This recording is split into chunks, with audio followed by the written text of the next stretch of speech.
नमस्कार, मैं हूं पुष्पेंद्र चौधरी और आप देख रहे हैं इंडिया वॉइस खबर। दिन भर में आपका स्वागत है। रुक करेंगे खबरों की ओर। सीएम योगी आज लखनऊ हरदोई सीमा पर 1000 एकड़ में मेगा टेक्सटाइल और अपैरल पार्क की स्थापना के लिए इन्वेस्टर मीट में शामिल हुए। आपको बता दें कि मेगा टेक्सटाइल पार्क के लिए 3800 करोड़ के प्रस्ताव मिले हैं। यूपी के पीएम मित्र पार्क की इन्वेस्टर्स मीट में सीएम योगी ने क्या कुछ कहा, वो आपको सुनाते हैं। एक बहुत बड़ी आबादी नेपाल, भूटान राज्यों में बिहार, झारखंड, मध्य प्रदेश, राजस्थान, उत्तराखंड, यहां की एक बड़ी आबादी अपनी आवश्यकताओं के लिए उत्तर प्रदेश पर निर्भर करती है।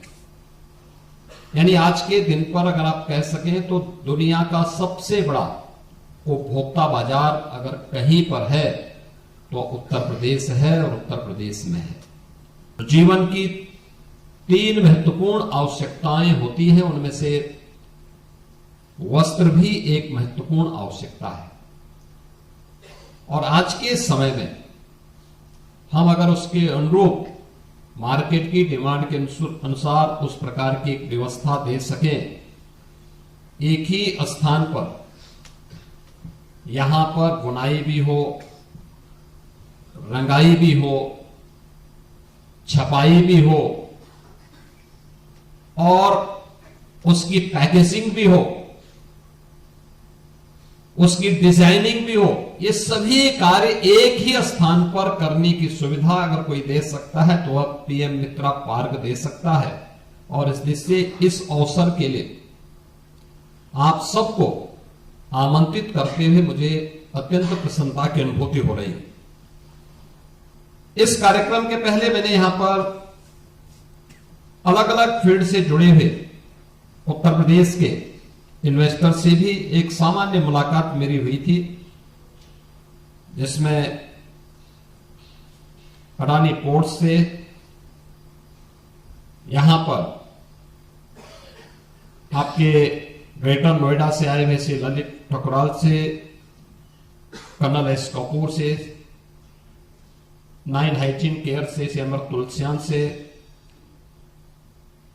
राजलक्ष्मी कॉटन मिल्स से श्री रजत जयपुरिया से, जीएसएल स्पिनर से श्री संदीप खंडेलवाल से, श्री अजय लोहिया, श्री रमेश सेन, श्री राजीव अग्रवाल, श्री संजय जैन और श्री दिवाकर मारी, इन सभी के साथ अभी मेरा एक संवाद भी हो रहा था। उत्तर प्रदेश सरकार ने अपने यहां इन्वेस्टमेंट के लिए एक बहुत सकारात्मक माहौल पिछले 8 वर्ष के अंदर हम लोगों ने तैयार किया। और सकारात्मक माहौल हर प्रकार से जो भी होगा पॉलिसी के अंदर होगा, पॉलिसी के दायरे में होगा।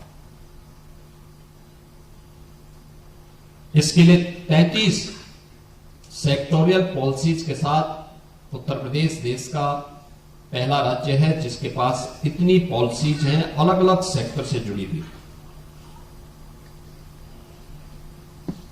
इन्वेस्टर की सुविधा के लिए हम लोगों ने यहां पर सिंगल विंडो को प्रभावी ढंग से लागू किया है और देश का सबसे बड़ा सिंगल विंडो का प्लेटफॉर्म निवेश मित्र के नाम पर उत्तर प्रदेश में है, जिसके माध्यम से हम 500 से अधिक क्लियरेंस एक प्लेटफॉर्म पर उपलब्ध करवाने का कार्य कर रहे हैं। एमओयू मॉनिटरिंग के लिए भी निवेश सारथी का उपयोग करते हुए हम इस प्रक्रिया को आगे बढ़ा रहे हैं। नियमित रूप से कहीं भी कोई प्रक्रिया अपनानी हो, सीनियर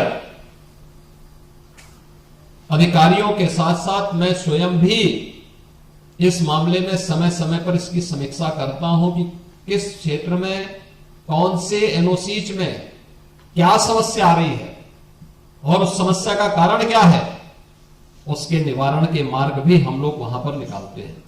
और मुझे अच्छा लगा कि यहां पर आज जिन लोगों ने यहां पे पहले उत्तर प्रदेश की अलग अलग पॉलिसीज में यहां पे निवेश किए थे, उन्हें आज यहां पर 2017 की पॉलिसी के अंतर्गत जो निवेश हुआ था श्री अमर तुलसियान का 9 लिमिटेड गोरखपुर से, उनको भी, और श्री रजत जयपुरिया ये राजलक्ष्मी कॉटन मिल्स ये गौतम बुद्ध नगर से, इन्हें इनका इंसेंटिव भी यहां पर आज वितरित हुआ है। ऐसे सैकड़ों निवेशकों को जिन्होंने अपने प्रोडक्शन को प्रारंभ किया है पॉलिसी के दायरे में आकर के, सभी इंसेंटिव, यद्यपि हम लोग अब इसको भी इंसेंटिव वितरण को भी हमारी ऑनलाइन सारी प्रक्रिया आगे बढ़ चल रही है, डीबीटी के माध्यम से हम उनके अकाउंट में स्वयं भेजते हैं। उत्तर प्रदेश के डिप्टी सीएम केशव प्रसाद मौर्य ने कहा कि कांग्रेस पैदाइशी रूप से पिछड़ों, दलितों, आदिवासियों और गरीबों की विरोधी रही है। बाबा साहेब भीमराव अंबेडकर धर्म के नाम पर आरक्षण देने के सख्त खिलाफ थे, लेकिन कांग्रेस ने कर्नाटक में मुस्लिम वोट बैंक साधने के लिए जो चाल चली है उसी कीमत उन्हें कर्नाटक में ही नहीं पूरे देश में चुकानी पड़ेगी। कर्नाटक का मुसलमानों को सरकारी ठेकों में आरक्षण देने का फैसला पिछड़ा विरोधी है। अखिलेश यादव इसका जवाब दे कि पिछड़ों के हक पर डाका डालने का काम कांग्रेस ने किया है, इस पर वे मौन क्यों धारण कर रहे हैं। अखिलेश यादव जी का फर्जी पीडीए हार रहा है और जो असली पिछड़ों के, दलितों के, गरीबों के, महिलाओं के, किसानों के, मजदूरों के सेवक हैं, रक्षक हैं, उनके जीवन स्तर को ऊपर उठाने के लिए काम करने वाले भारतीय जनता पार्टी की डबल इंजन सरकार वहां जीत। 7 तारीख के मतदान और 8 तारीख के रिजल्ट की स्क्रिप्ट लिख रहे हैं श्री अखिलेश यादव जी और समाजवादी पार्टी के लोग। उनको मालूम है कि वो चुनाव हार चुके हैं, लड़ रहे हैं, ये सच है, लेकिन अब अपना कैसे वहां हारने के बाद फेस कर पाएंगे जनता को, जो 27 के सत्ताधीश बनने की ख्वाहिशें पाले हुए हैं, वो 47 तक सत्ता के इर्द गिर्द आने वाले नहीं हैं, तो खींच मिटाने के लिए एडवांस में स्क्रिप्ट तैयार कर रहे हैं। देखिए, गंगा जी हरिद्वार में भी हैं, गंगा जी प्रयाग में भी हैं, गंगा जी गंगा सागर में भी हैं। अब श्री अखिलेश यादव जी को अगर कोई मानसिक दोष है, दृष्टि दोष है, तो मैं गंगा भैया से प्रार्थना करूंगा यह दोष उनका दूर कर दें। पार्टी का जो संकल्प पत्र है और हम लोगों का जो भी संकल्प पत्र होता है वह 100% लागू होता है। और भाजपा का संकल्प पत्र, चाहे वहां आम आदमी पार्टी हो, चाहे कांग्रेस पार्टी हो, सब पर भारी है और जनहित को ध्यान में रख करके, दिल्ली के विकास को ध्यान में रख करके, दिल्ली के गरीबों के उत्थान को ध्यान में रख करके, दिल्ली वासियों के उज्जवल भविष्य को ध्यान में रख करके हमारे राष्ट्रीय अध्यक्ष जी ने जो संकल्प पत्र दिल्ली विधानसभा चुनाव के लिए जारी किया है वह स्वागत योग्य है। और इसके कारण से दिल्ली में एक नई लहर पैदा हुई है। जैसे महाराष्ट्र की आपने लहर देखा, हरियाणा की लहर देखा, इसके पहले मध्य प्रदेश, राजस्थान, छत्तीसगढ़ में देखा, उससे भी तेज तूफान इस समय दिल्ली में भाजपा के कमल के पक्ष में चल रहा है। मोदी लहर चल रही है जबरदस्त। पैदाइशी रूप से पिछड़ों की, दलितों की, आदिवासियों की, गरीबों की विरोधी रही है और बाबा साहब भीमराव अंबेडकर जी के बनाए हुए संविधान के सदैव खिलाफ रही है। धर्म के आधार पर, चाहे सरकारी नौकरी हो, चाहे शिक्षा हो, चाहे ठेकेदारी हो, आरक्षण देने के सख्त खिलाफ थे बाबा साहब और यह संविधान में उल्लिखित भी है। लेकिन कांग्रेस ने कर्नाटक में मुस्लिम वोट बैंक साधने के लिए जो घटिया चाल चली है, इसकी कीमत उन्हें कर्नाटक ही नहीं पूरे देश में चुकानी पड़ेगी। ये पिछड़ों की पीठ पर एक तरह से छुरा भोंकने का काम कांग्रेस पार्टी ने किया है। पहले मुसलमानों को पिछड़े वर्ग में शामिल करते हैं, फिर ठेकेदारी में उनको 4% आरक्षण देने का काम करते हैं और पिछड़ों के हक पे डाका डालने की ये कोशिश है। और कर्नाटक कांग्रेस का यह निर्णय घोर निंदनीय है, संविधान विरोधी है, पिछड़ा विरोधी है, दलित विरोधी है, आदिवासी विरोधी है, गरीब विरोधी है। श्री अखिलेश यादव जी पहले ये बतावें कि जो पिछड़ों का हक में कांग्रेस ने कर्नाटक में डाका डाला है, पहले मुसलमानों को पिछड़े वर्ग में शामिल किया, फिर सरकारी ठेकों में 4% आरक्षण देने की बात कही, उस पर वो मौन क्यों धारण किए हुए, इसका जवाब दें। उत्तर प्रदेश की कानून व्यवस्था चुस्त दुरुस्त है, समाजवादी पार्टी से लाख गुना अच्छी है और समाजवादी पार्टी सत्ता के लायक पार्टी नहीं है, वह विपक्ष का भी दायित्व ठीक से नहीं निर्वाह कर रहे और हर समय फ्रस्ट्रेशन में रहते हैं। वह 27 के सत्ताधीश बनने के स्वप्न देख रहे हैं, लेकिन 47 तक उनके सत्ता में आने के कोई चांस नहीं। छावा मूवी बहुत प्रेरणा देने वाली है और देश को आतताइयों से, आक्रमणकारियों से, घुसपैठियों से बचा के रखने का सही समय है। यही समय है, वर्तमान भी समझे, आने वाली पीढ़ी भी समझे, क्योंकि जब विदेशी आक्रमणकारी आता है तो वह कितना नुकसान पहुंचाता है, कितनी त्रासदियां देता है, कितना अत्याचार करता है। और क्रूरता का अगर दूसरा कोई नाम है तो वो औरंगजेब है। और उसने जितना अत्याचार किया इस भारत की धरती पर, उसको शब्दों में व्यक्त नहीं किया जा सकता। और छावा मूवी अर्थात शेर के बच्चे की मूवी, मतलब छत्रपति शिवाजी महाराज के पुत्र के रूप में उन्होंने जो संघर्ष किया, मतलब जैसे 80 घाव लगे थे तन में, फिर भी व्यथा नहीं थी मन में, इस भाव से भरे हुए जितने अत्याचारों को उन्होंने सामना किया, वह साधारण बात नहीं है। वह देख करके रोंगटे खड़े हो गए, क्रोध भी आ रहा था कि कौन सी ऐसी चूक थी, कौन सी ऐसी भूल थी जिसके कारण ऐसा आक्रमणकारी हमारे देश में। देखिए, विपक्ष में समाजवादी पार्टी ही उसकी अगुआ है और समाजवादी पार्टी के मुखिया श्री अखिलेश यादव जी ने एक दिन यह बयान दिया कि हम छत्रपति शिवाजी महाराज का भाजपा से ज्यादा सम्मान करते हैं। मैं उनसे मेरा सवाल है कि अगर वह छत्रपति शिवाजी महाराज का सम्मान करते हैं तो औरंगजेब जैसे क्रूर शासक को महान बताने वाला समाजवादी पार्टी का विधायक आबू आजमी इनके दल के अंदर अभी भी कैसे बना हुआ है, उसके खिलाफ कोई कार्रवाई इन्होंने क्यों नहीं किया है। तो इससे यह समझ में आता है कि जो आबू आजमी ने कहा है वो समाजवादी पार्टी के राष्ट्रीय अध्यक्ष जी की सहमति से कहा है, उनकी स्वीकृति से कहा।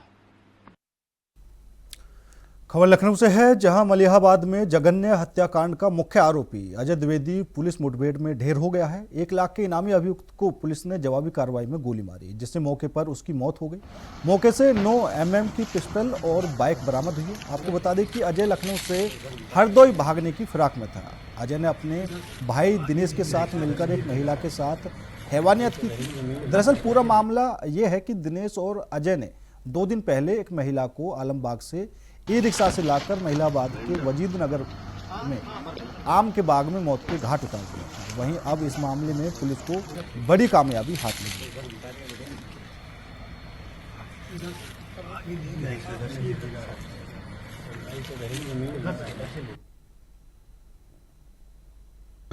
अठारह मार्च की देर रात्रि में एक युवती जो बनारस से लखनऊ आलमबाग बस स्टेशन आई थी और उसका शव मलिहाबाद में एक आम के बाग में मिला था। इस संबंध में एक अभियोग हत्या का पंजीकृत किया गया था। उस संबंध में मलिहाबाद पुलिस ने आज एक व्यक्ति दिनेश को गिरफ्तार किया, जिसके पास से एक ऑटो रिक्शा बरामद हुआ जिसमें उस लड़की को बैठाकर लाया गया था और एक व्यक्ति जो और साथ में था वो मौके से फरार हो गया था।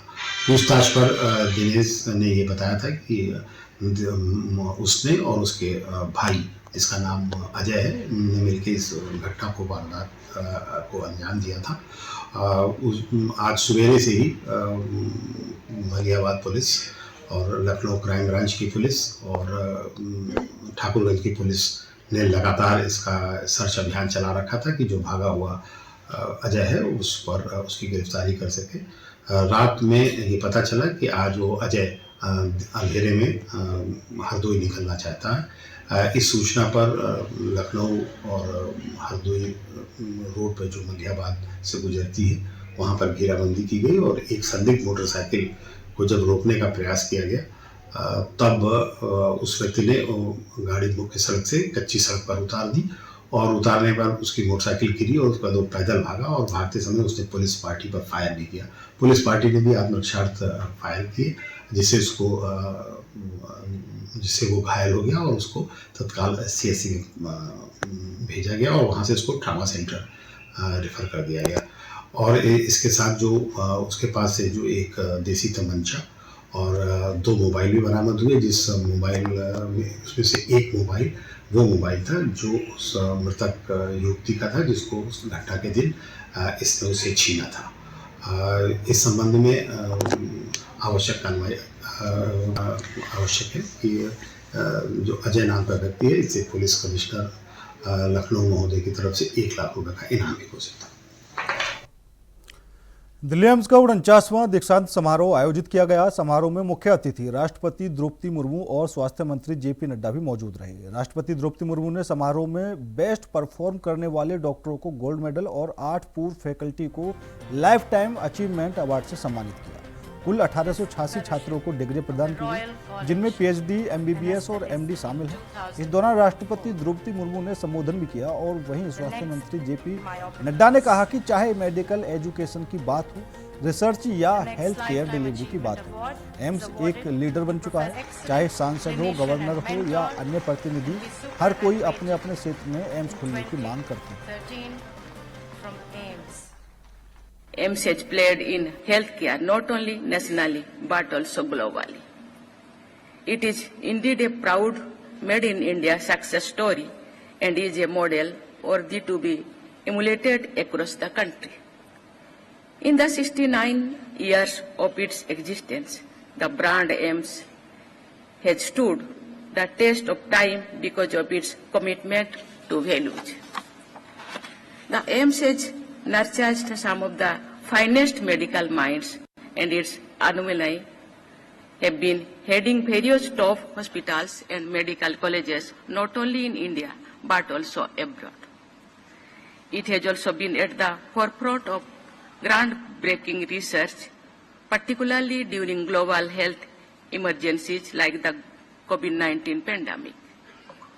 The Institute's commitment to advising healthcare through innovative research and patient care is truly commendable. All India institute of medical sciences ने एक लंबी यात्रा की है और इस यात्रा में आज हम कह सकते हैं कि नहीं सिर्फ देश में पर दुनिया में हेल्थ की दृष्टि से यह एक नेतृत्व के रूप में, लीडर के रूप में खड़ा है। फिर चाहे मेडिकल एजुकेशन हो, रिसर्च हो, और सबसे बड़ी बात हेल्थ केयर और हेल्थ डिलीवरी की है। इसमें all India institute of medical sciences ने एक अपना नाम कमाया है और मुझे खुशी है कि आपने नेशनल इंस्टीट्यूट और इंस्टीट्यूशनल रैंकिंग फ्रेमवर्क में आपने लगातार अपने आप को टॉप पर रखा है। इसके लिए मैं आपको विशेष बधाई देना चाहता हूं। एम्स ने एक नेतृत्व के रूप में, लीडर के रूप में AI driven diagnostics, robotic surgery की ट्रेनिंग, और सबसे बड़ी बात यह है कि आपने डुअल किडनी ट्रांसप्लांट और रेनल ऑटो ट्रांसप्लांट इसमें जो लीड लिया है, इसके लिए मैं all India institute of medical sciences को विशेष रूप से बधाई देना चाहता हूं। खबर चंदौली से है, जहां पशु तस्करी कर रहे तस्करों की टेम्पो ट्रेवलर हादसे का शिकार हो गई, जिसमें 1 दर्जन से ज्यादा पशु क्रूरतापूर्ण लदे हुए थे। वहीं हादसे के बाद एक तस्कर पुल से नीचे कूद गया, जिससे उसकी मौत हो गई। तो वहीं एक गो तस्कर फरार हो गया। टूरिस्ट टेम्पो ट्रेवलर में पशु तस्करी हो रही थी। यूपी बिहार बॉर्डर कर्मनासा नदी के पास ये हादसा हुआ। तो वहीं यूपी और बिहार पुलिस सीमा विवाद में उलझी हुई है।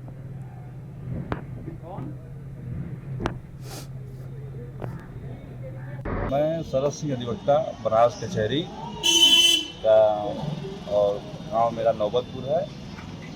मैं सुबह के टाइम रोड पे टहल रहा था, तभी अचानक से उधर से यूपी की तरफ से टूरिस्ट वाली बस लदी, जिसमें कि गौ तस्कर थे और गौ वध के लिए गाय उसमें थी। उसको लेके बिहार की तरफ जा रहे थे और अचानक देखिए गाड़ी पुल से टकराई, जिससे एक व्यक्ति उसमें से कूद के और पुल के नीचे कूदा, जिसमें उसकी मृत्यु हुई। और मौके पर मैंने पुलिस को सूचना दिया, पुलिस आई और लाश को। कानपुर देहात के फतेहपुर गांव से एक दिल दहला देने वाली खबर सामने आई है। समाज में बदनामी के डर से एक परिवार ने अपनी ही बेटी के शव को बोरे में भरकर रामगंगा नहर में फेंक दिया। पुलिस और परिजनों की माने तो युवती ने प्रेम प्रसंग के चलते आत्महत्या कर ली थी, जिसके बाद परिवार ने अपनी इज्जत के लिए बेटी के शव को बोरे में भरकर रामगंगा नहर में फेंक दिया। पुलिस ने इस सनसनीखेज मामले का खुलासा किया है और 5 आरोपियों को गिरफ्तार करके जेल भेजा है।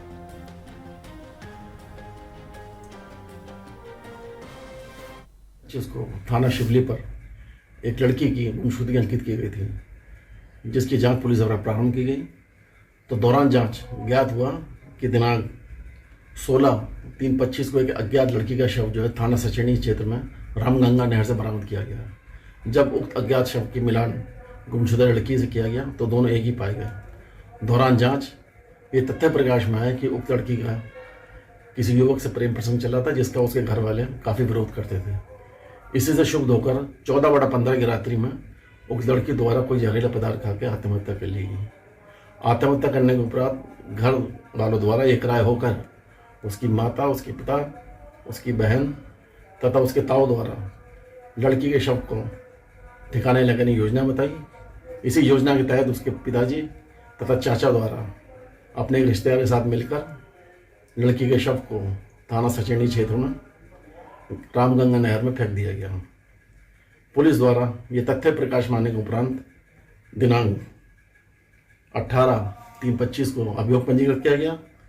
अभियोग पंजीकृत के उपरांत आज जो है पुलिस द्वारा उक्त घटना में शामिल 5 अभियुक्तों को लड़की के पिता, लड़की की मां, लड़की की बहन, लड़की के ताऊ तथा ताऊ के रिश्तेदार को गिरफ्तार कर जेल रवाना किया गया। सरकार के लाख प्रयास के बाद भी महिलाओं के ऊपर बढ़ रहे अत्याचार कम होने का नाम नहीं ले रहे हैं। कभी घरेलू हिंसा, कभी छेड़छाड़ तो कभी दहेज के लिए आज भी हमारे समाज में महिलाओं को अपनी जान गंवानी पड़ रही है। ऐसा एक मामला सिद्धार्थनगर जिले के चिलिया थाना क्षेत्र के एक ग्राम सभा का है, जहां एक युवक की शादी लगभग 1 साल पहले महाराजगंज की युवती से हुई। इसके बाद से युवक अपनी पत्नी से झगड़ा करना शुरू कर दिया और परिणाम यह हुआ कि युवती को इसका खमियाजा अपनी जान गंवाकर चुकाना पड़ा। सूत्रों के अनुसार पति पत्नी के विवाद का कारण सूरज की चाची बताई जा रही है। युवती के घर वालों ने बताया कि युवक का अपनी चाची के साथ अवैध संबंध है।